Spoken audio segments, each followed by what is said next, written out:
ఆంధ్రప్రదేశ్ రాష్ట్ర deputy CM Pawan Kalyan గారి చిన్న కుమారుడు మార్క్ శంకర్కి సింగపూర్లోని కార్పొరేట్ హాస్పిటల్లో చికిత్స కొనసాగుతోంది. మరో 3 రోజుల పాటు హాస్పిటల్లో చికిత్స అందిస్తామని వైద్యులు తెలిపారు. అతడి ఆరోగ్యం నిలకడగా ఉందని, ఎటువంటి ప్రాణాపాయం లేదని ప్రకటించిన విషయం మనకందరికీ తెలిసిందే.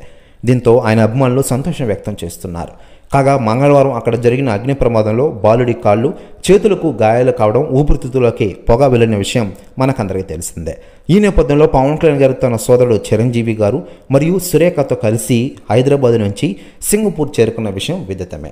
మరోవైపు మార్క్ కోలుకుంటున్నాడని ఇప్పటికే పవన్ కళ్యాణ్ గారు చెప్పిన విషయం తెలిసిందే. ముఖ్యంగా ఊపిరితిత్తులో పొగ పట్టేయడం మూలంగా తలెత్తే ఆరోగ్యపరమైన ఇబ్బందులపై పరీక్షలు చేస్తున్నామని ఇప్పటికే వైద్యులు పవన్ కళ్యాణ్ గారికి తెలిపారు. తొలుత శంకర్కు అత్యవసర వార్డులో చికిత్స అందించిన వైద్యులు బుధవారం ఉదయం గదికి మార్చారు.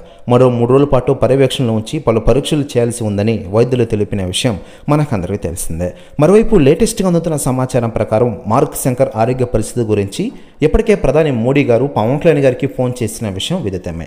అయితే లేటెస్ట్గా అందుతున్న సమాచారం ప్రకారం మార్క్ శంకర్ ఆరోగ్య పరిస్థితి గురించి తాజాగా Tollywood senior hero megastar Chiranjeevi గారికి ఫోన్ చేసి మోడీ గారు తెలుసుకున్నారట. ప్రెస్ న్యూస్ కూడా తెగ వైరల్ అవుతోంది టోటల్ తెలుగు ఇండస్ట్రీ.